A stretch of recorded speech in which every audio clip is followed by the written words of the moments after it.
Very great pleasure to introduce the closing plenary session and the person who will introduce the plenary speaker, Professor Sudipto Kaviraj. Thank you, Janaki. And it's a particularly great pleasure for me to introduce Gopal. We have known each other for a very, very long time. He studied at JNU. I taught at JNU around the early years of JNU. He is now a professor of Indian politics at the Center for Political Studies in JNU. I don't want to stand between you and him for very long. He studied at the University of Aurangabad, appropriately, Ambedkar's millionth college, the college that he founded. He did his BA and MA there, and he got his MPhil and PhD from Jawaharlal Nehru University. He has published 3 books. The first is called Vernacular Buddhism. It's published in 1997. The second is Atrophy of Dalit Politics, 2005. And the last one, which he gave me yesterday, it's an edited book called Humiliation, Claims and Context. I'll say a couple of words about that later on.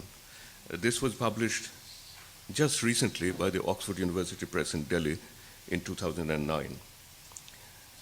He has also had a very interesting conversation with Sundar Sarukkai in the pages of the EPW, which some of you might have followed, in September 2009, where he wrote, Sarukkai wrote a paper on the phenomenology of untouchability, and Gopal wrote a rejoinder to that with the intriguing title, The Archaeology of Untouchability. It's a particular pleasure for me to introduce Gopal, not merely because of the length of time that we go back together, but I have learned a great deal from Gopal, from long conversations with him. And what I have learned most poignantly, I think, and most powerfully, is to think about the particular physicality, the kind of bodiliness of untouchability, which people who experience that bodiliness and people who do not, who only try to experience, get into it intellectually, is a kind of ontological bar between the two sides, which is very, very hard to cross. This is linked to something, which I should confess publicly. I was one of the participants in this conference, and I want to tell you a little bit about the conference because I think that would show you the distinctiveness of Gopal's thinking. He told me once that, in what I learned in JNU and through conversations, etc., people like you gave us a lot of conceptual tools to think about exploitation, because JNU was an institution which was very heavily influenced by Marxism, highly sophisticated forms of Marxism, about exploitation and oppression. But you didn't actually help us think about humiliation, which is a different category. And one of the tasks of this conference was explicitly, I think Gopal wrote a note to everybody who came to the conference saying that I want you to write a paper on humiliation, and I want it not to be on exploitation or oppression, so that we can find a way, conceptual way of getting into it, which is exceedingly hard. And what I have to confess is that I was one of the participants in that conference. It was one of the most enriching conferences that I have participated in, but eventually I failed to write a paper, not simply because of lack of time and lack of discipline, which is true, but I found it exceedingly hard, to get into the problem from the kind of techniques and tools that I possess. Now, I also wanted to tell you very briefly about the significance, I think, of Gopal's work. I think Gopal has made very serious contributions in 3 fields. I also believe that we are probably on the cusp of a change in Dalit studies in India. We have had a lot of very interesting work on untouchability, the history of the Dalits, Ambedkar, and things like that. But I have a feeling that we have exhausted the earlier types of questions and the earlier types of techniques and what they could yield in understanding this very, very important phenomenon of Indian history and society. And I think we are sort of collectively groping towards a new set of questions, new set of techniques, and things like that. And I think in 3 of those, Gopal has actually made a very significant contribution in my view. The first of those is through his participation in policy questions, but which involve very large questions about finessing the idea of social justice and things, like the debate about subcategorization of reservations in Andhra Pradesh particularly. He participated energetically, and I think with great clarity of thought in some of those questions. I think his bringing out this book, Humiliation, should constitute an important contribution to the conceptual discussions about the problem of untouchability. Precisely this emphasis on the distinction. Distinction does not mean that they don't go together, or these do not actually exist convexly and complicatedly in the lives of the same individuals. Of course they go together. But I think it's also possible to make a very strong analytical case that we should learn to think about these 3 concepts separately, of oppression, exploitation, and humiliation. So I consider this book, which has a very distinguished set of authors, as very important. And finally, I think in many of the discussions that I have recently attended, part of this conference, some of which I have attended, a conference in our department recently by Anupama Rao, and many others, I think we are actually going back to some of the very interesting and deep questions in Ambedkar's own intellectual biography. The shift in Ambedkar to Buddhism, I think, is something which needs to be taken very seriously. It's an extremely complex and deep question, because to my mind, as a political theorist, it actually constitutes a sort of choice, and I'm not very clear what the nature of Ambedkar's choice was, but he was certainly aware that he could make a choice, or he could actually refuse to make a choice and speak both the languages. But there's a very deep difference between the language of liberalism, which wants to obstruct the force of social injustice, the practice of untouchability, by the force of the state. So this is one way of dealing with it. This is one meaning of stopping untouchability or preventing untouchability. But there's also always the other possibility, which is the Gandhian meaning of the possibility of stopping untouchability, which is because untouchability exists not merely in the lives of the untouchables, but also in the minds and the lives of the Hindus. So eradication of untouchability might mean, on a certain interpretation, not merely stopping it by force, forcing people who have untouchability in their mind not to show it in their actual conduct, but something deeper, which is the eradication of untouchability. And I think this question goes on continually in the debate between Gandhi and Ambedkar, and it's reflected in Ambedkar's choice of conversion to Buddhism later on. So I think it's a very, very interesting question of the 2 languages, the language of liberalism, which uses one kind of categories, and the language of Buddhism, religion, compassion, etc., which uses quite different types of categories. So I think Gopal is also making important contribution to that. So with that, please join me in extending a very warm welcome to Gopal Guru. Thank you.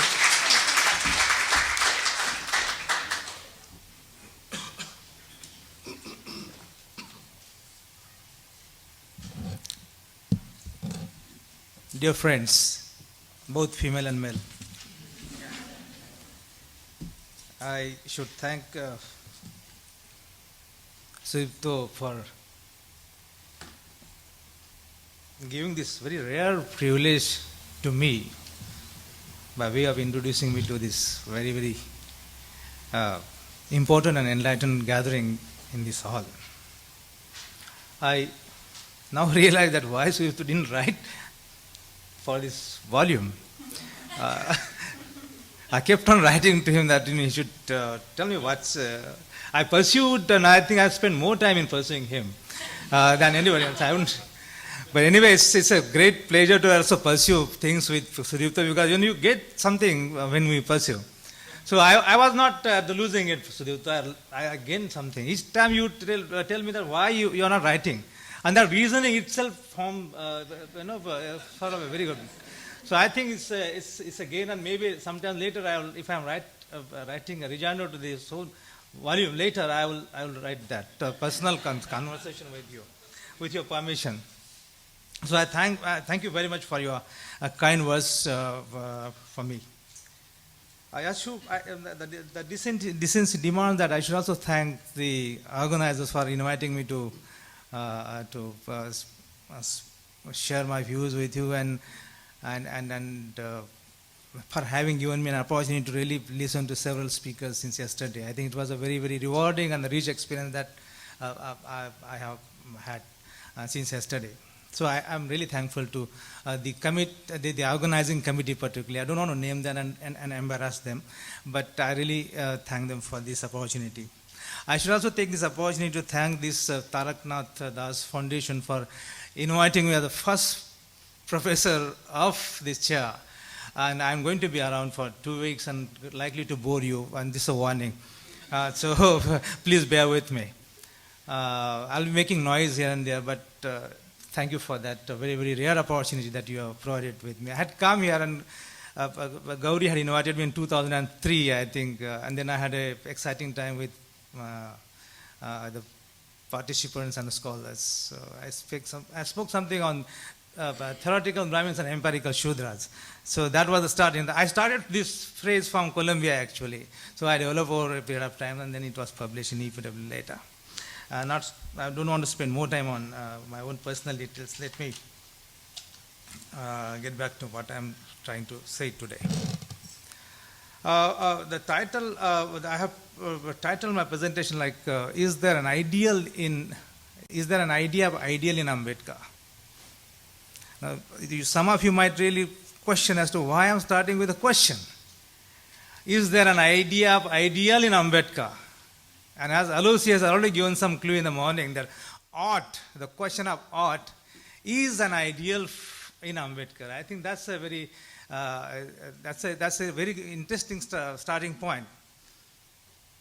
So I would like to build on to the insight that I got since yesterday, and I will try to also join issues with people who spoke about different dimensions of Ambedkar's contribution to our thinking, imagination, politics, self-transformation, and emancipation. Why I'm raising this question, there's a problem. I see a problem in this question. Unless you really raise this question, you will not be able to really decide the epistemic status of a thinker. It is only through this ideal you really then judge that a person is a thinker. So this is the standard through which you can really decide the normative capacity of a person like Ambedkar. If there is no ideal, I'm already hinting at, if it is policy, and then I think the epistemic character would go down. So I think I'm already making a choice between policy and ideal. And I'm suggesting already that policy cannot be an ideal. It's a very provocative statement I'm making, but we can come back and discuss. So I think the question is so important that you have to use this notion of ideal to declare or judge that Ambedkar was a thinker. If you fail to raise this question, then I think the tragedy with Ambedkar would be that he is reduced to a Dalit thinker, a leader, or a constitutional maker. I mean, this yesterday's morning session. The question therefore I'm asking is, was he a simply constitutional maker? Was he a leader of the Dalits? Was he a strategist? What was he? And therefore I think it's a tragic question that is associated with Ambedkar. And it's not the fault of Ambedkar, it is the problem with those people who actually, as Nicholas Dirk has really very rightly pointed out, caste of mind. The question of, a larger question, a question of locating ideal in Ambedkar doesn't really occur to this caste of mind. And therefore I would say, in Toni Morrison's words, as blacks in the US do not grow in the eyes of whites, similarly Ambedkar doesn't grow in the eyes of the Brahmins or upper caste in India. It's a bit rhetorical statement I'm making, I know that. But the reality is that you always see that in pages, Ambedkar was a reader of the Dalits, he was a strategist, and he was a constitution maker. That's, I think, a little unfair. This is what I think. Therefore, in order to really assign a kind of a full and final recognition to Ambedkar is to raise this question of what is the ideal in Ambedkar. And that's why I think I've chosen this title. This question also has a moral significance. Is there an idea of ideal in Ambedkar? This also has a moral significance. And why I'm saying this, there is a moral significance to this question? Because for some good reasons, Ambedkar has not become a fashion. Luckily. Therefore, I'll also work on Ambedkar's ideal, and that's fine, that's fashion. And also, Ambedkar hasn't become a concern for fascination. That's to say, you have Ambedkar's ideal, and you also have ideals of others, Plato, Aristotle, and Gandhi perhaps. And then I will take pleasure in comparing Ambedkar's ideal with other ideal. And so I feel fascinated. So in a way, I consume Ambedkar through fascination. But there is a tragic side to this as well. Therefore, I will introduce third term: passion, fascination, and fate. And I'm approaching the question of ideal through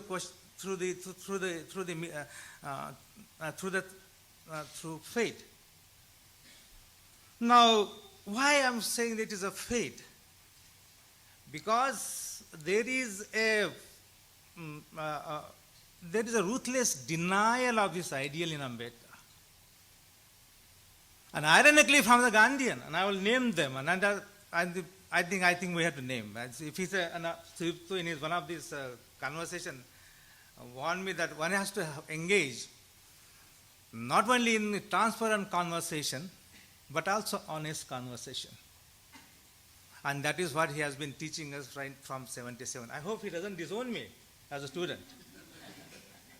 So I think that's a problem with the conversation has to be there, and the conversation has to be honest. I would name them.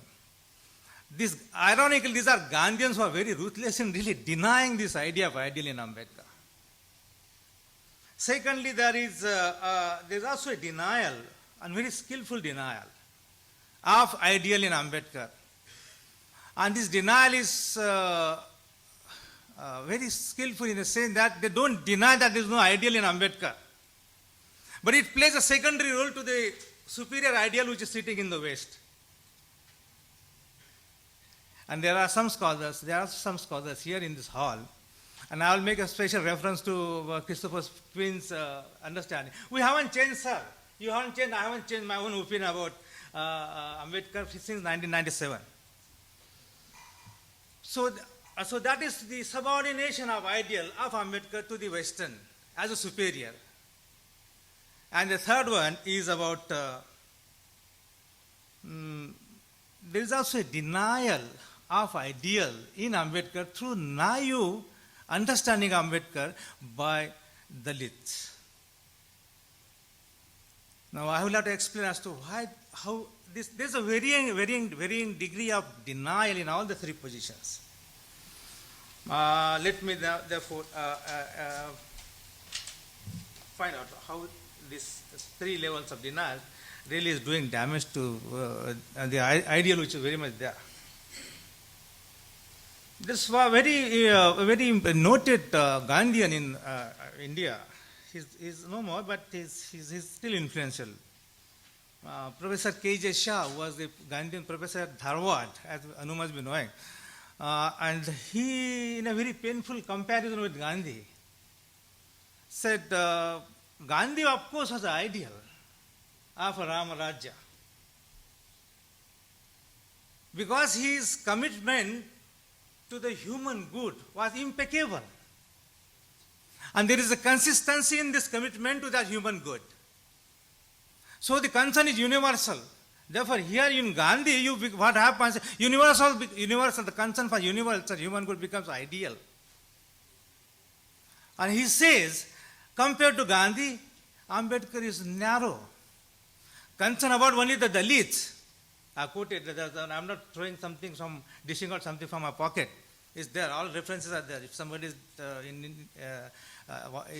interested, I can show those references. You trust me, please. So, the notion of sacrifice, seva, and self-purification in Gandhi becomes an ideal for K.J. Shah. And compared to Gandhi, Ambedkar doesn't have that commitment, that sacrifice, that vision for this, for the human being, human good. Now, one can really debate this, but I think this one very, very hard. This is very ironical. Gandhi wouldn't have really used these words actually. Gandhi, the relationship between Gandhi and Ambedkar has been of a very, very complicated nature. We simplify it for our own reasons. We polemicize it for our own reasons. But the relationship between the two is complicated, and I think it's a different issue of debate, and we can take it up later at some other occasion. So that's one. The other one is very interesting. Professor R. Srinivasan, who is still around, he is taught political theory in Bombay University and got retired and settled in Chennai. He wrote in one of the very leading journals in Mumbai, in Maharashtra, that Ambedkar doesn't have an ideal, because all the time what Ambedkar was doing, according to him, was to really make a reference to the past to organize his thought and action for the moment. Srinivasan suggests that he should have really made a reference to the universal principles which are there embodied in Thomas Paine and Jefferson. And Jefferson and Thomas Paine are the ideal for Srinivasan, and which Ambedkar fails to follow. Now the question, and I think it's a debate, and somebody was making a point yesterday, there should be a rupture between history and there should be delinking between history and present, contemporary. I think this is a very wrong way of really looking at the historical questions of untouchability and caste.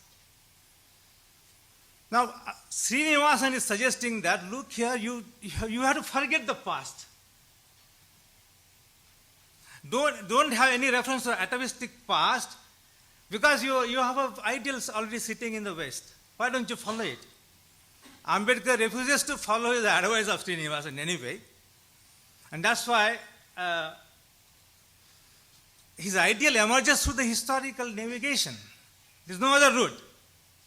And that's why I may not agree with somebody who says it's a tabula rasa. No. It's not a clean slate. There are historical roots. Phule and Ambedkar are together in owning up Buddhism. Their source of imagination and challenges they confront is Buddhism. Both of them. And that's why Phule becomes the guiding force for Ambedkar, as Kabir and Buddha quotes.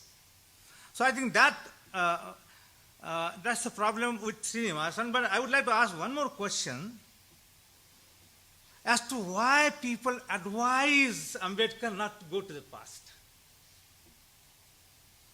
Because past has delicate details about your wrongdoings. And you don't want to really own up those delicate details. And that's why it is bypass past. And I would have used really Heideggerian term. It is only through existentialism you find the difficult questions.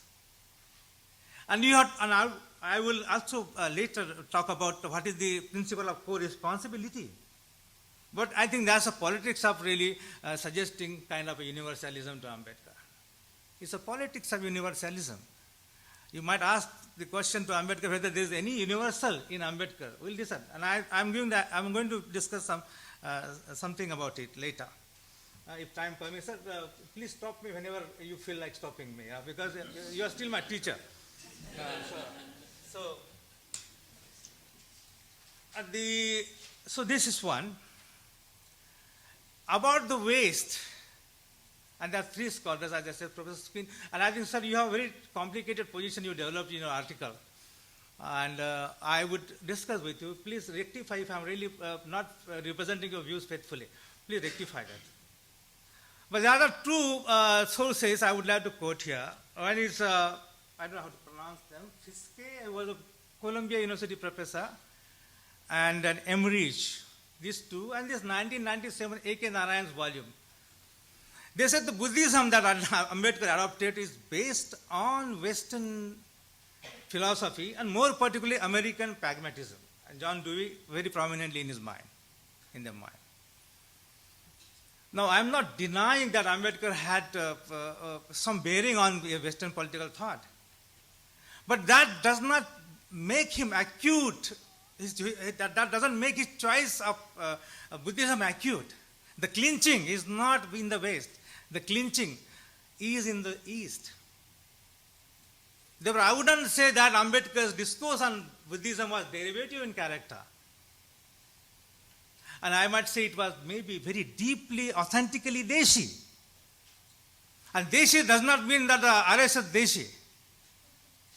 Not at all. It's a very, very subaltern, non-Brahmanical Deshi, which is there in Phule, Periyar, and Ayodhya and Lakshmi Natsun, several of others, and others are making this point.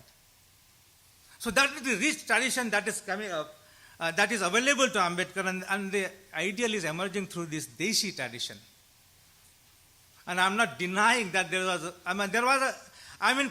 his encounter with the West and reconciliation with the West only helped him in really developing a proper context, a formative context for his ideal to emerge.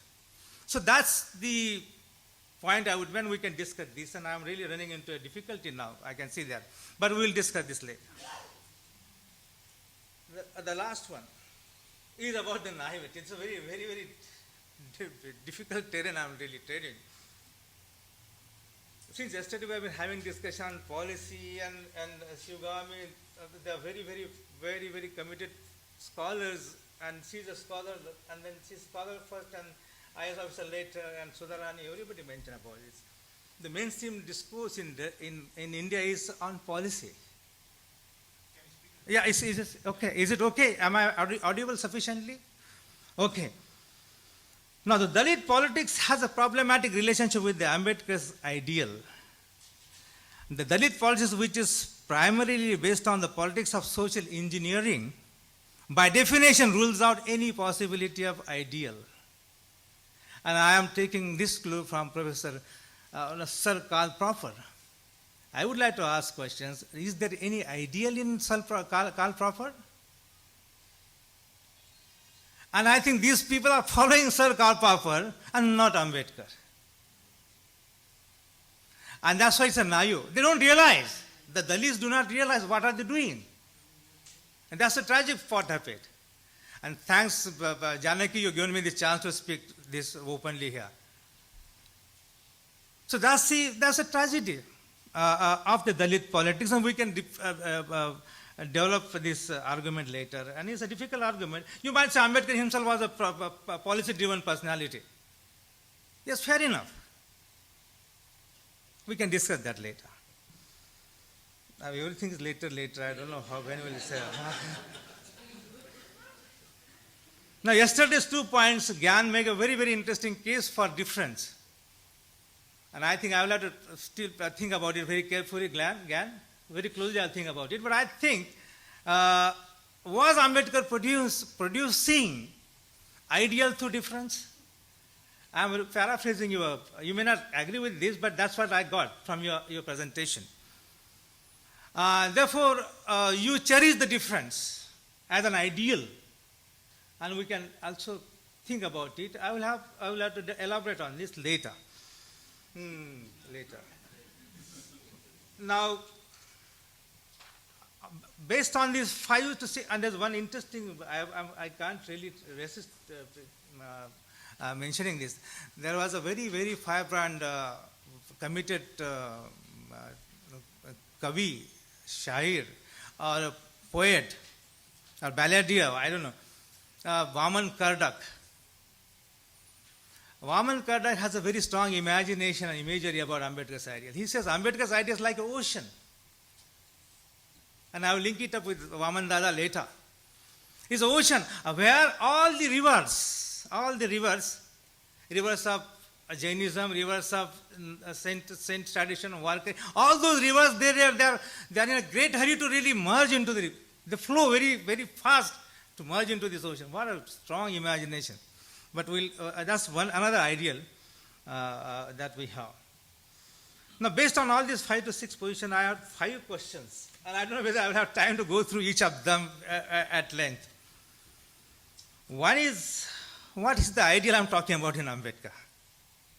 First question, very, very, very natural question that comes to our mind in the context of the discussion that I already had here.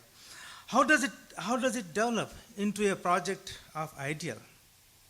What is its historiography? It's basically a historical question, deeply as I mentioned to you. I have already given some hints that it's a historical question, historically rooted question.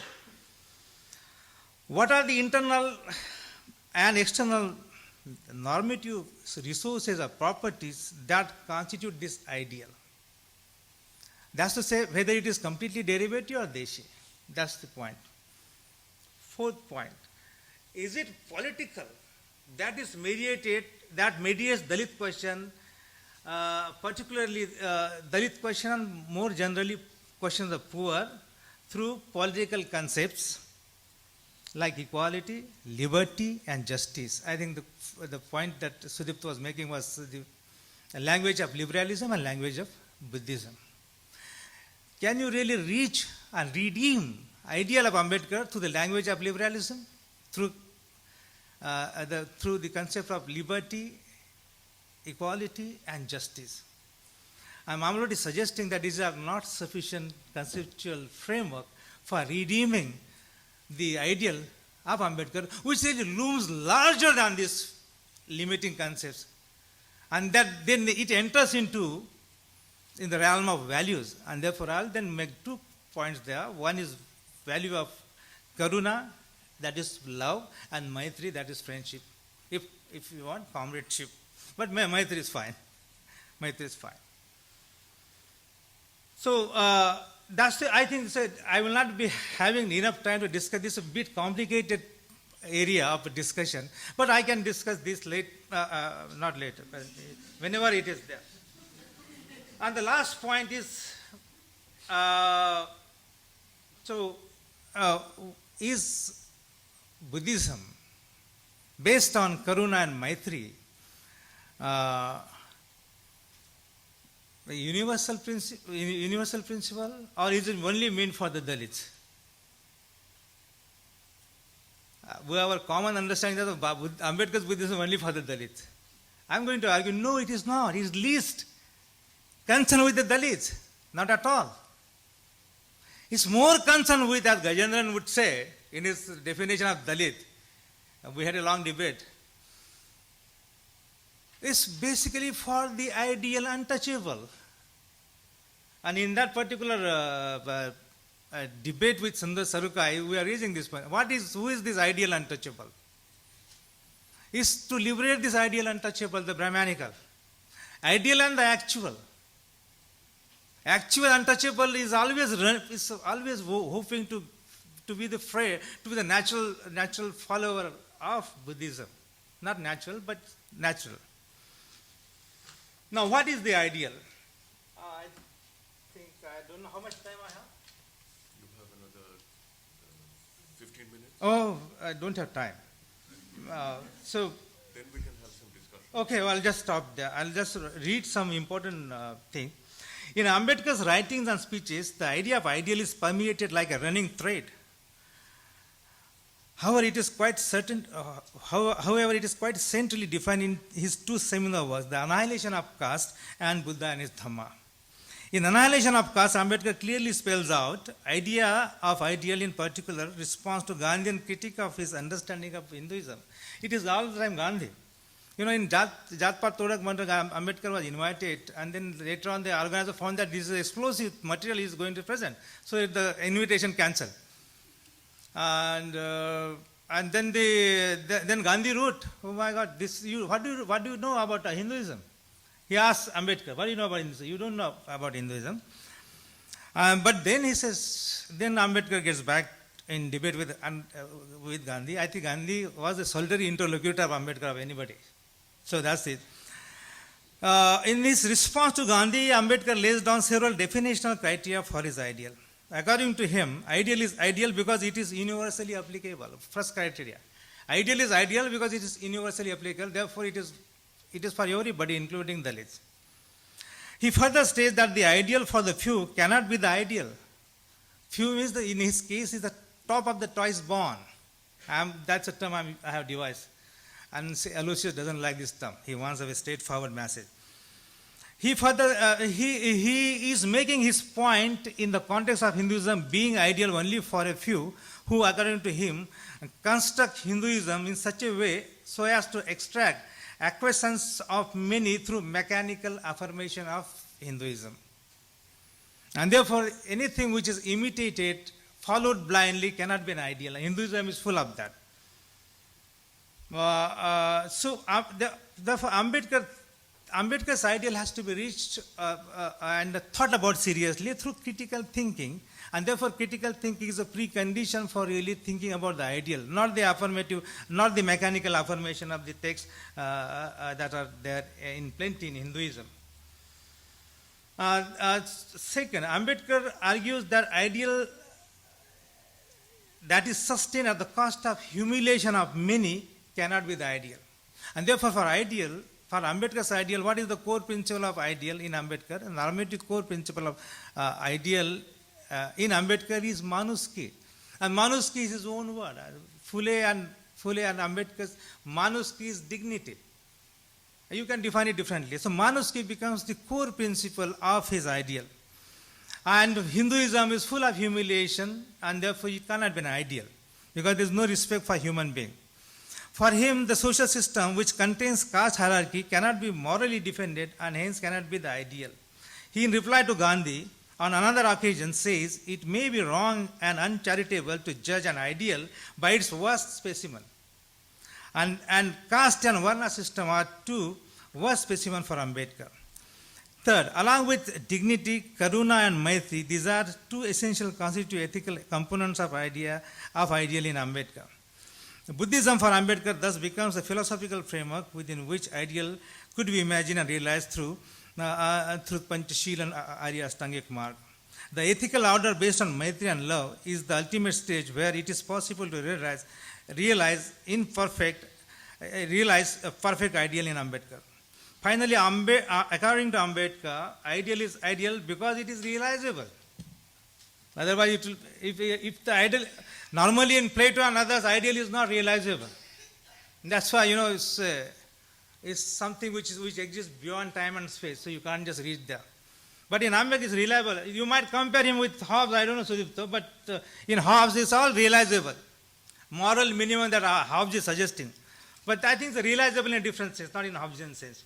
We can debate that later. Thus in Ambedkar, ideal is not ahistorical, neither it is romantic as it is there in Gandhi. So it has to be created through creative thinking and active human intervention, both in politics and imagination. Ambedkar's idea of ideal seems to follow certain methodological roots. And there are methodological roots that the ideal of Ambedkar is proceeding further. The first is there's historically situated ideal.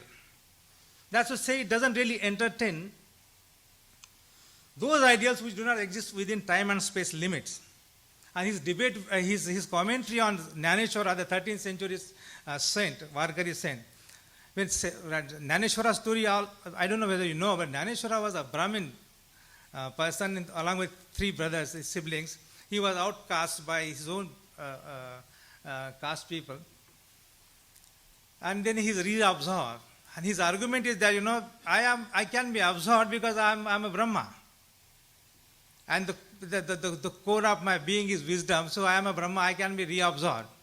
Ambedkar asked him, if you can be readmitted into the order of the Brahmanism, and you think Brahma exists outside this, Brahma has no problem with space and human being, why don't you come to Maharwada and stay there? But Jnaneshwara doesn't come to Maharvada, he goes to Brahminvada. I think this Brahma, then therefore I think the Ambedkar exposes these limits of this Brahma, and therefore it can't be an ideal for him because it doesn't testify itself in terms of the time and space. The space is so important in terms of purity pollution notion in India. So I think that's out. The other one is, I think there was a mention today, there was a clean slate. I think and Daniel, you made point, and I think you're right in terms of reading Hindu Buddhism of Sri Lanka. I think there are very problematic cases. Even the untouchability is not addressed there. But I think Ambedkar also was looking for two kinds of evidences. One is historical textual evidence. The other one is a practical contemporary evidence. And the practical evidence he gets only from Burma. He finds practices there. In 1955, 1954, 55, he goes there and he finds the Panchashil and Trisharan being practiced by people. But more importantly, his ideal, he settles down in, growing consolidation of his ideal is found in his own study of the history of Buddhism. He is narrativizing the experiences that Buddhism, one finds with Buddhism in the history of India. You find that Ambedkar is giving narratives of Buddhism, how it was great and all that, to his own followers, and that reference is always there. You also have references of Greek legends and all that, but more prominently it is Buddhist legend, Buddhist history that figures very prominently in his pedagogical exercise. Therefore, I think for Ambedkar, history is pedagogy. And history becomes pedagogy for Ambedkar only through Buddhism. And that's a very, it's a very, very compelling insight that one gets from Ambedkar. Now the last question, I don't have a question to sort of language of liberalism, and I don't have time to throw some light on language of liberalism and language of Buddhism. But I think I would, I have mentioned, I mentioned about the difference thing, which is very important, I think. I will have to speak something about it, and then I'll close. Yeah, yes, I'll start from here.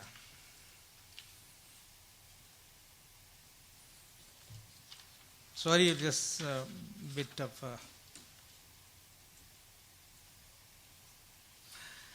I don't know. Yeah.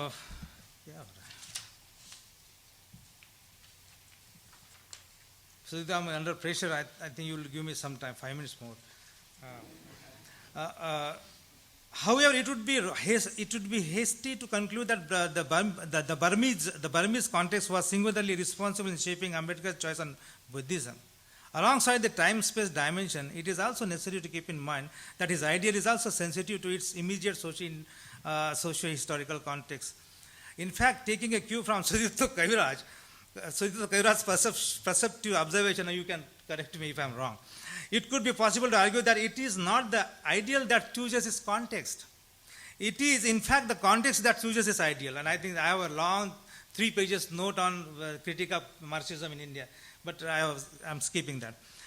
It is in this sense Ambedkar adopts Neo Buddhism with a new interpretation appropriate to modern context. And that's why Aloysius' point becomes very significant. Similarly, Ambedkar's idea of ideal becomes intelligible only in the context of the critique of the contending notions of ideal. It is in this sense, I argue, Ambedkar's idea of ideal has got historicity to it in the sense that it moves through and ultimately acquires a unified meaning. Unified meaning is a problematic term I'm using because most of the postmodernists will be very, very deeply angry with me. Now, because there's a dissolution of Ambedkar into postmodernism, and I think we should guard against it. It ultimately acquires a unified meaning and universal appeal through complete rejection of some ideal and critical appropriation of some other ideas which belong to the same logical class. This is Sudipto's term I picked up from his class. Thus, Ambedkar resolutely rejects the reigning ideal, and I have no time to read what is reigning ideal, which coincides with the idea of the ideal untouchable. Ideal untouchable is one, the Brahmin who is practicing untouchability against his wife, against his kids and extreme forms of untouchability. That's why it is ideal.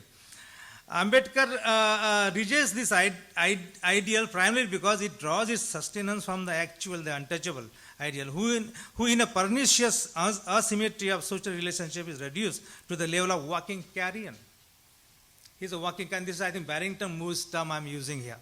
Ambedkar also rejects the reigning ideal, the Brahmanical, on the ground that it does not motivate people. It does not motivate people to adopt the principle of co-responsibility. This principle seeks to morally compel a person to inherit the questions from the past. And that's very important, I suppose. And that's why the difference principle may not work here. Inherent the question from the past. These questions primarily relate to contestation of social relationships that seeks to perpetuate asymmetry between the ideal and the actual untouchable. It is through this sharing of historical questions that opens up the possibility of imagining alternative ideal and ultimately making it one's own. And the Ambedkar's ideal, Ambedkar's alternative ideal thus addresses the ideal untouchable more than the actual untouchable. One would have expected the ideal untouchable to get motivated by the principle of co-responsibility and ultimately own up Ambedkar's idea of ideal, making its own. But now it is Mahar Buddhism, to cut it short. So what a tragedy. It is for universal and you are reducing it to Mahar Buddhism. And only the Dalits themselves are doing it. And the others feel happy about it. Ambedkar's ideal thus entails a strong element of moral responsibility to liberate the untouchable, the ideal untouchable, from latest self-imposed exclusion. And to put differently, Ambedkar's ideal holds out a promise to convert the folded body. I think there was a body in Roja's very interesting paper yesterday. Convert the folded body of an ideal untouchable into a flowing body across time and space. And body we don't discuss much in political theory anyway. As it takes place in one of the most influential fiction sanskara, Anantmurti's. It's another text, this Gyanpith Award, you are Anantmurti's sanskara, wonderful text. Since Ambedkar's ideals addressee are all the moral agents, including the ideal untouchables. Application of ideal cannot be limited only to the particular segment of society. That's why the difference principle is a problem. Ambedkar tries to identify both himself and his immediate social constituency and his opponents with the content of his ideal.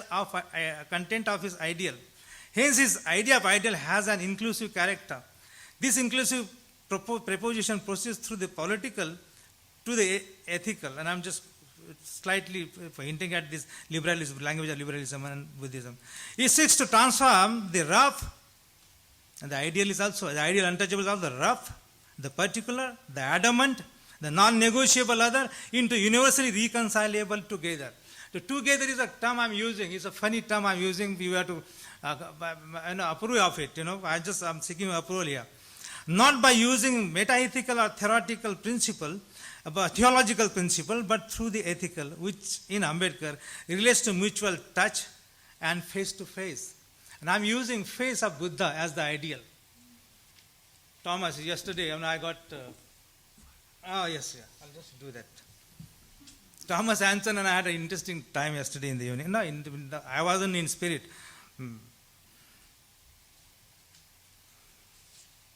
So this is the ethical which is in Ambedkar relates to mutual touch and face-to-face and immediate and the immediate and the concrete. It is in this sense Buddha's ethical face, the Prasanna Mudra, becomes the ideal for Ambedkar. And you can develop a theory on what is the ethic of face, and there's some reference to Levinas and all. But in Buddha, there's a face. Face is so important. You go to Ajanta and Ellora, you find Buddha as smiling Buddha all the time. Though there's suffering inside, but smiling. There's no fake smile on the face. Very authentic, ontologically related to his being, which is deeply humanitarian. So that's why I think there's no, I think this is a very, very important point. Ethical in Ambedkar is participatory and hence foregrounds itself in the political practice. I think I'll leave it here. I'll just make a small point on this is what the ideal is about. The last point is about what does it do with equality, liberty, and and justice, and I think for Ambedkar these are all limiting concepts which are linked up to distribution. Distribution itself is very problematic. As we know, in India, distribution has its own limitations. I mean, the limitations are endemic to distribution. That's why endemic to liberalism, language of liberalism. Because, and he has critiqued state, he has critiqued constitution, he has critiqued everything. He has critiqued bureaucracy, including Dalit bureaucracy, everything. He sees the limitations in it, And that's why he wants, he is suggesting that, there is something more to state and market. The relationship, the life, there's more to life, and this is a very conservative position than one might take. But I think it's very important that for Ambedkar, there is a sphere which exists outside state and market, outside these three languages: equality, liberty, and justice. And then and therefore I think that the sphere cannot be regulated by the three concepts. It has to be regulated by, it is actually guided by these two principles, Maitri and Karuna. Karuna and Maitri actually quickly, why he doesn't really settle, and I think Masood's paper was interesting, why he doesn't settle for Christianity, Islam and Sikhism, because they are the replica of Hinduism, to cut it short. To short circuit the argument that there is as if the casteism was not perfect in Hinduism, you are reproducing one. So that's why he's mentioning his own thing. That's the whole reason. He is really, and then therefore the notion of touch in Christianity and in Islam is limited. And he's going beyond that. I think it's a very, it's a deeply, it's deeply ontological equality is talking about. Equal treatment to everybody. All living bodies in water, plants, trees, and human being. That's the brotherhood his love is meant for. And I think in all, I think it's ethical. Ethical is the ideal in Ambedkar, and ethical is Buddhism, and that's why it is an ideal. I think I'll stop here. Thank you very much.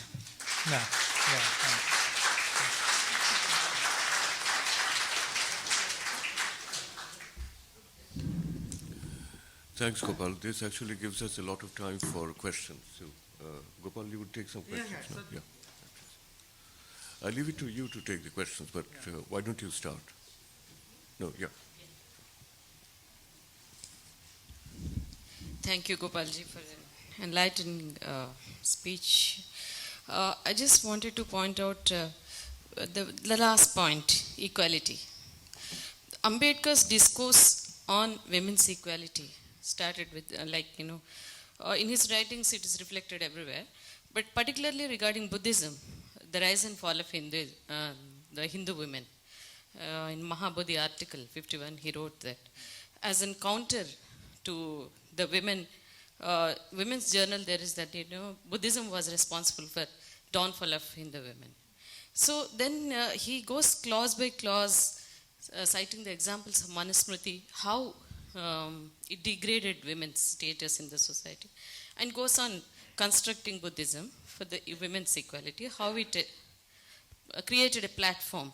But I found that, this Ambedkar's discourse of women's equality, or the place of women in Buddhism, or the Buddhism contribution to the women's equality was not taken forward by the following discourses. How do we look into this kind of a thing? Because it's raised there and it was not taken further by the following scholars. Thank you. Gopal, would you like to respond to individual questions, or should we group questions? If there are questions which are related, then I think we should. I'm glad that you brought out the point that the Western mind holds Ambedkar only secondary to some Western leaders in the international context, and in the Indian context only next to Gandhi. I suppose I'm right when I say this. And what I find is Ambedkar as a universal humanist has never encountered contradictions in his own statements or deeds. But whereas Gandhi, I find, he advocates peaceful non-cooperation. And he has experimented in South Africa, and next he experiments in India. Now entire world says, oh, it's a good theory that everyone can follow. But why he didn't apply the same to the Dalits? He never said to Dalits, please don't cooperate with the Hindus. It is not at all universal. So he's partial, parochial. I just want to classify that way, one. The second point I want to make is, so why somebody also made a point that why Ambedkar embraced Buddhism compared to many other religions. I don't have much theories on it, but I feel, I don't also believe in reincarnation, but I don't see any difference between Buddha and Ambedkar. And that's how he has, embraced Buddhism. These are the 2 points. Thank you.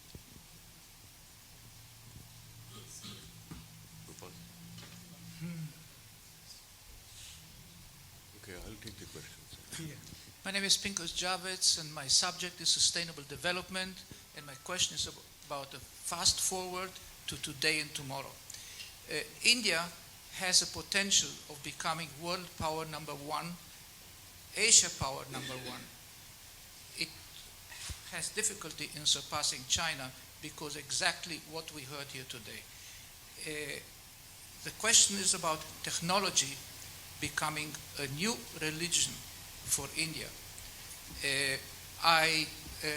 My question to you is, if untouchability is a real problem, or rather the unjustified feeling of superiority of the Brahmin that is a real problem.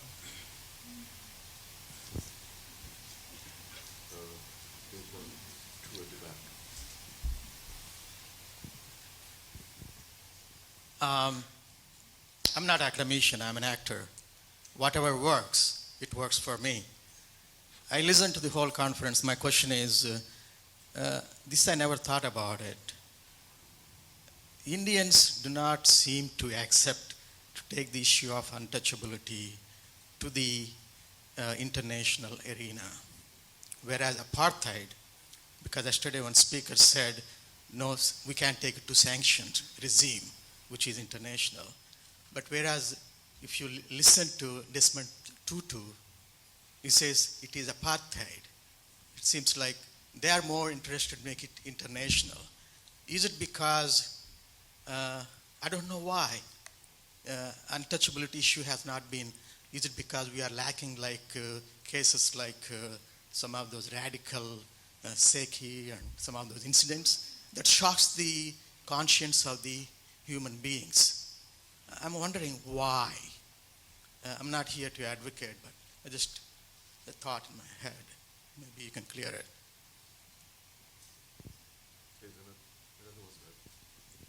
I'm Mohan. Finally, just say, you concluded with the eyes. Ideal is face of Buddha. And also you said that smiling. And I would say that just with smiling and tolerating white racism, Martin Luther King Jr. was able to construct an anti-racism, in a way, in his own style, tolerating and like that. Is it like smiling, denoting that toleration to untouchability or atrocity like that?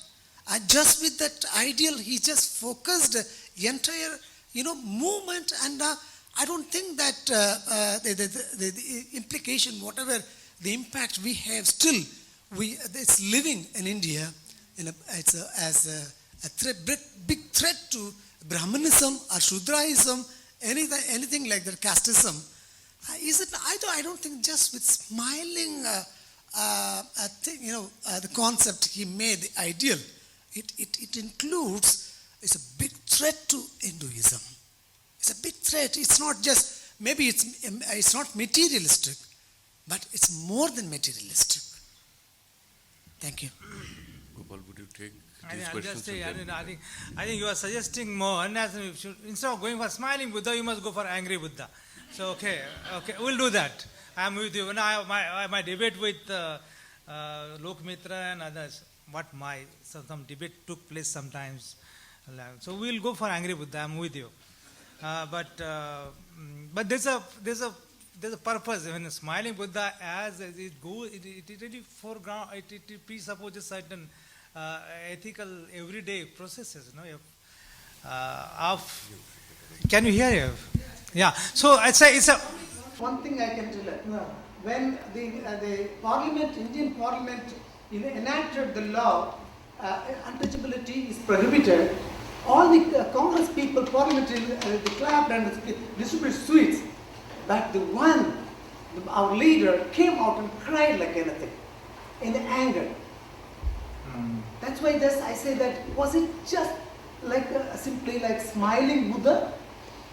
No, the ultimate is smiling, and also you find that, when you are smiling, you are already implicating several normative vocabulary in this smiling. It's not simply an empty smile. It's a smile which is loaded with, historical processes, mood motivated by this normative vocabulary, like, winning over people through love, reasoning out with them, showing them that difficulties and faults.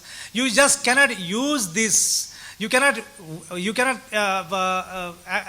acquire this, or you cannot achieve this through the state machineries and institutions, because the life which is beyond institutions cannot be handled by these language of liberalism. It has to be language of Buddhism.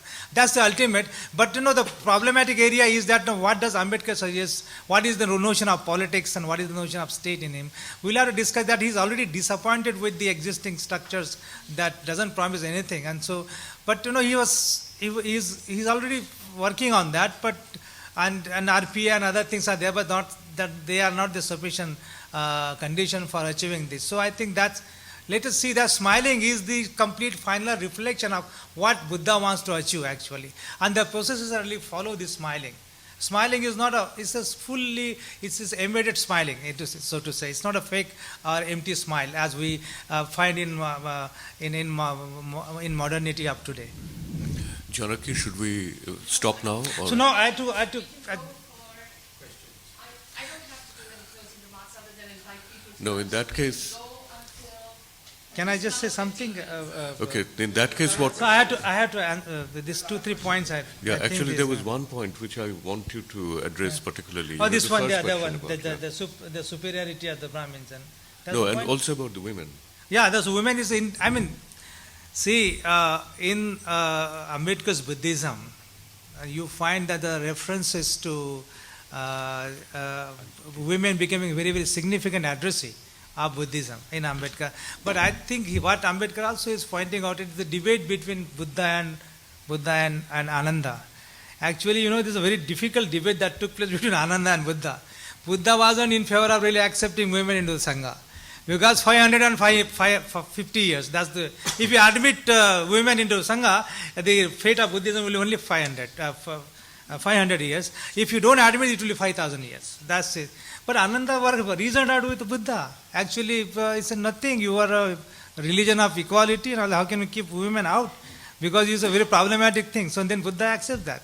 And Ambedkar carries forward that dialogue. But it's a different thing that today's Buddhists, so-called Buddhists, do not really follow that. Anyway, so that's other thing.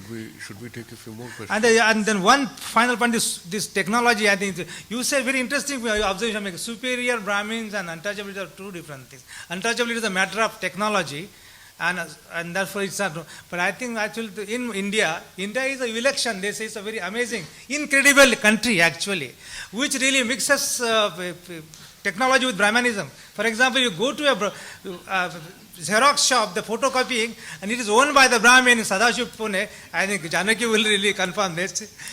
The machine won't accept the certificate because it's a caste certificate. So you know, they're very smart. Okay. Okay. I'll take a few more questions. First you and two of you from there. But you should be concise in your questions, and then I'll give some time to Gopal and just quickly. Yeah. My question is linked to this one statement. I want Professor Guru to respond. Religious persecution is not a thing of today. It is as ancient as the religion itself. It tries and purifies the persecuted who have themselves staunch in their faith. If Harijans can patiently bear persecution, they are bound to come triumphant at the end. So this is the statement of Gandhiji. Meaning persecution has to be patiently, you should pursue it. You should still have a staunch faith. And you are also talking about smiling Buddha. Is there any link that persecution, patient hearing of persecution can bring a positive result? Thank you. Sarai Masood. My question is that in 1936, Dr. Ambedkar appreciated Islam and Christianity. Both religions don't have a caste system by rule. And what is the reason that instead of both religions, he accepted Buddhism? I think you have better knowledge of Islam. I think anyway, I'll get back to that. My name is Subhash. I just want to make one comment on what you said. Is people who favor Gandhi and project him as an idealist who had ideals. His ideal was Ram Rajya. My very question is, Ram Rajya is not really an ideal Rajya to begin with, because during the time of Rama, who is believed to be an incarnation of God, he himself assassinated Shambhu Shudra for practicing penance, which he was not supposed to practice. And secondly, Sita, in spite of her being loyal to Rama all his life, he made her take Agni Pariksha. So such a Rajya cannot be. My name is Yogeshwar. I had a privilege to be in Nagpur when Dr. Ambedkar converted to Buddhism. There he gave the very clear definition why we converted to Buddhism, which is a question that's being asked constantly here. He said that dignity is a primary element for every human being. Number two, the great message of equality, justice, and fraternity was propagated by the son of India, Lord Buddha. And the Untouchables were at one time in the history were the rulers of India, the Nagas. We need the dignity back, we need our pride back, and this is why we are following Lord Buddha. That was a comment, I wanted to make it one. Second thing is on the Gandhi. Gandhi was a propagator of a caste system. He promoted in the caste system. And caste means violence. Caste means the degradation of the human beings, and violence. Violence means Gandhi cannot be a peace apostle. He is when he promotes the caste system. And I admire the great work of Gopal Raju over the years, and I congratulate him for an excellent presentation of today's debate on Dr. Ambedkar as idealism. Thank you. Gopal, this is a very large question, so you can leave it like all the others till later. Okay? But since you raised the question of difference, okay. Speaking to the mic. All right. Since you mentioned difference, I just want to ask you a large question about that, which is, and clearly this is not Ambedkar's language, that's not the issue, but between you and me, difference, to my mind, is not a question of segments alone, right? Difference is a means of constituting the universal, right? It is central to the constitution of the universal. And so I just wonder what you make of that in terms of thinking about Ambedkar's universals. Anu wants a question here. Is there somebody else at the back? Maybe very quickly following on that prior question. I want to ask you, I know that you want to, in a sense, take Ambedkar in and outside his time. I want to, and we heard about Gandhi, I want to actually hear a little bit more about Ambedkar and Marx. Because I think this has something to do with the way that you're troubling this question of difference, and also what you're saying about the issue of co-responsibility. Because if indeed we are to think about Ambedkar as practicing a certain form of immanent thought, then the question of how he thinks dialectically and what it is he wants to constitute in terms of the ideal, I think also becomes quite important. And his thought, in a sense, has to then be distinguished or seen in conflict or conversation with Marx. And you said you had a bit there about Marx. I want to ask you about that. Yeah, sure. had a really a quick question. You were referring to segmented ways of reading Ambedkar through his constitutionalism, etc. And I wanted to know how you would, in fact, read the ideal, not through Buddhism alone, but the ways in which Ambedkar's transformation of Buddhism and his rewriting of Buddhism also entered into the political world he inhabited, and how, in fact, it might have transferred over into ways that he conceived of the Indian Constitution. Gopal, I think you should respond to that.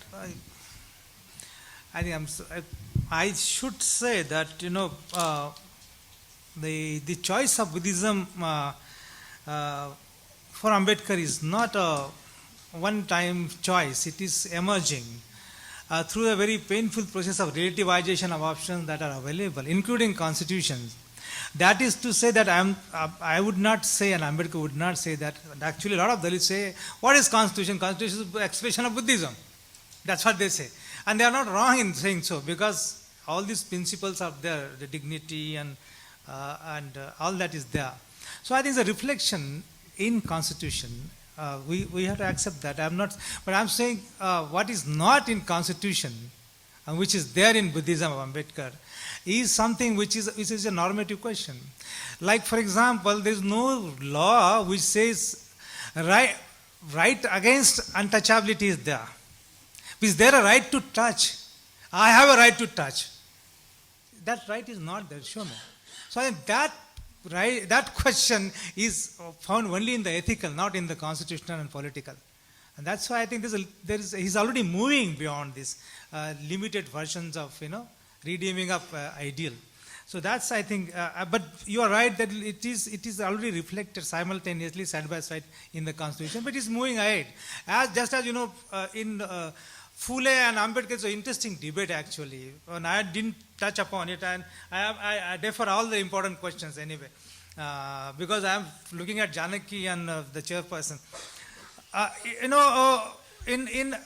Gopal, I'll cede all of my time to you.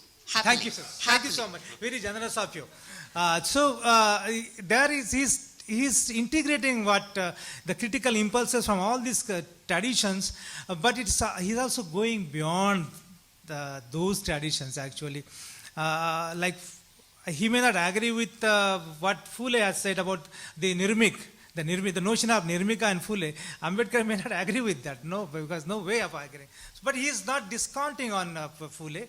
And that's why I think his ideal is emerging as an alternative ideal, not at the cost of really submerging Ambedkar's ideal into the dead water. He's not afloat because he's actually integrating it.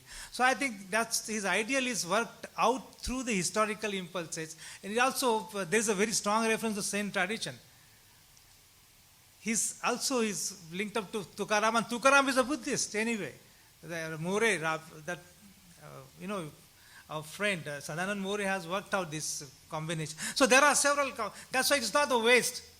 It's not purely the West. I think that point is still it requires some more explanation. So that's the other one is about what Gyan has said about this. Does not difference really constitute the urge for universal? That's the point you're making. I think yes, you are. I think you cannot really visualize any universal if you don't have the notion of false or notion of sameness. But sameness is there. You don't want to become like the Brahmin. You want to be a different. Don't want to be. So that you are using difference to really undercut the significance of the sameness, but you are not reifying the difference. You are moving ahead of the difference. And that is what the alternative lies. You are going beyond the difference. Because difference, if it is the difference, and I'm making reference to yesterday's speech, did Ambedkar really suggest different nation for Dalit? The answer is no. Because the ethical would never permit it. Because he wants to comfort the human being in the other. The other is the ideal, untouchable. And that's the great philosophical strength of Ambedkar. He is not subscribing, and subscribing is the right word, suggesting Buddhism for the Dalit. Yes, that is one, and women, that's one. But more importantly, those who are suffering, who are ill, caste of mind, so to say. Okay? So I think and the difference is also ethical, as Thomas and Will having discussion yesterday. A difference has to be recognized. The recognition becomes an ethical challenge. But I think Dalit question is more than the recognition. And therefore I think there will be a debate again. Should we produce Dalit into a difference and minoritize him, as you use that word? The answer is no. It will be impossible. I think these are questions that we'll take up. And did I miss any? Ramaya, Angry Buddhism will do that. And the dialectics. I think there's a very interesting conversation between Marxism and Ambedkarism, so to say. And I must give you this dialectics in Janata's those speeches that were published by Arun Kamble in that book. You may not like it. It is the most delicate, and no Dalit Buddhists talk about this. See, the trajectory of ultimate is through French Revolution. Then the Russian Revolution. The ultimate is the Buddhist Revolution. And there's a dialectic happening there. So he is not rushing, and at that point rushing and reaching universal. At that point I haven't explained. I think we'll explain it later. Later is always a good term. So that, and then he is using a very interesting metaphor of a Puran Podi. And the Puran Podi, the Puran is the Russian Revolution, but there is more than Puran Podi. There's the Buddhist. But we don't really quote any time. He is acknowledging the historical significance of French Revolution, but not enough, going ahead. Then he is acknowledging the contribution of the Russian Revolution, not enough, going ahead. And this is a very interesting dialectic happening in Ambedkar. And I only wish that he had survived some more years. It would have been a different story altogether. But let's see, we take it further in whatever small way. I'm not concluding. We can have some discussion. Yeah. Can we take a couple more questions? Yeah. One more question? Yeah, I just wanted to also enlarge on Sivakami's comment about Ambedkar's consistency versus Gandhi's contradictions. But what I wanted to point out is what's fascinating is that the very fact that Gandhi had all these contradictions is openly acknowledged by and even celebrated by those who are sort of bent on celebrating Gandhi. So the fact that he had these contradictions in his thinking, it's a paradox. It's one of the things that's so wonderful about him. He encompassed contradictions, and this I think goes with a sort of family resemblance of thoughts that have been very prevalent. I think that the moment for them is past, but the thought that heterogeneity, fluidity, flexibility are necessarily subaltern strategies or necessarily work against power. The flip side being, power is necessarily monolithic, monological, rigid. But in fact, I think it is quite clear that power also operates by means of heterogeneity, by means of paradox, by means of fluidity, by means of flexibility. Okay.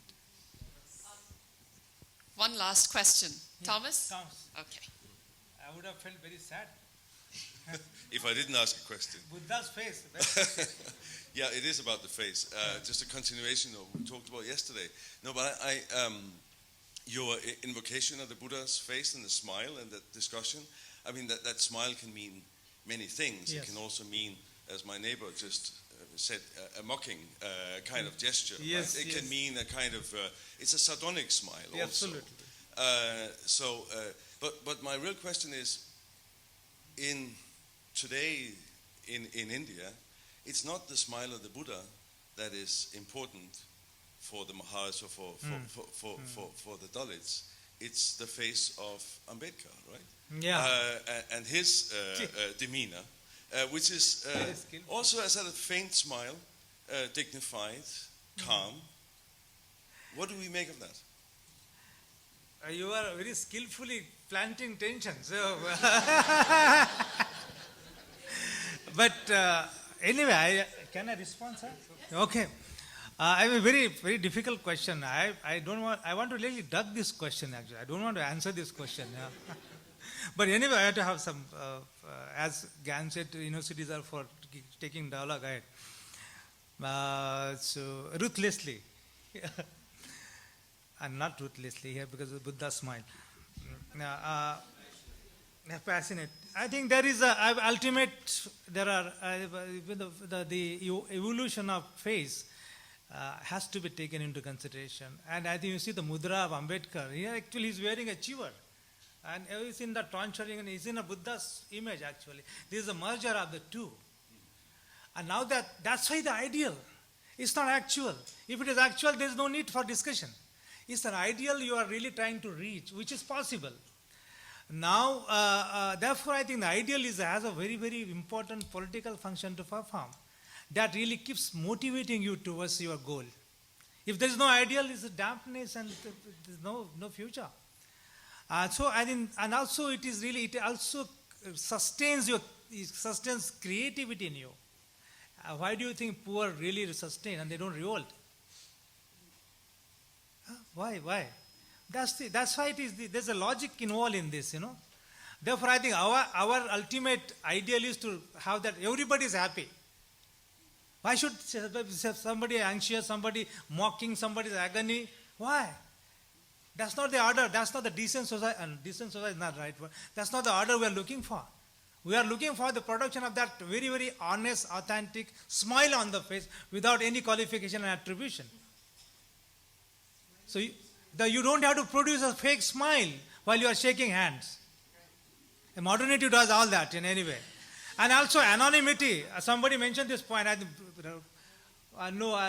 Aloysius made this point interesting. Anonymity is an ideal. Is anonymity an ideal? In Ambedkar, I think that's not the case. But he suggested that we move away from the villages to the university, to the cities. Sleep up. The Freudian slip there.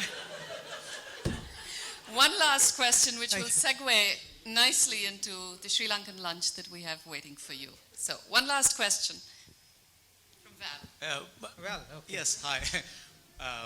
It's very short. How are you going to prevent... I could have stood up for you, sir. How are you going to... let me not say how are you going to... But are you concerned that idealization is going to morph into a deification? See, of the Buddha here, of the Buddha. I think I was avoiding this question again because for Dalit today in the country, idol has become an ideal.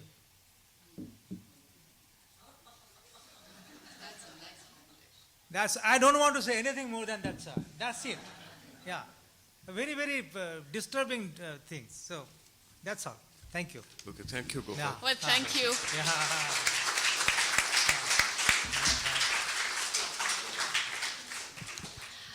So since I ceded all of my time to Gopal, I will Thank make you so this much. absolutely Thank you so anytime. much, Alice, yeah. I'll make this very brief. In good South Asian tradition, we're going to serve you a Sri Lankan meal, and by that I literally mean serve you. South Asia staff, volunteers, students, we're going to stand behind a counter and serve you all a Sri Lankan meal. It's all out there. Thank you all so very much for coming. It's been a wonderful day and a half, and hopefully, as soon as I can get my fall fund drive started, I can do this again next year with all of your help. Thank you so much. Thank you all very much. Yeah. Okay. Very good. That's a good point. Yeah.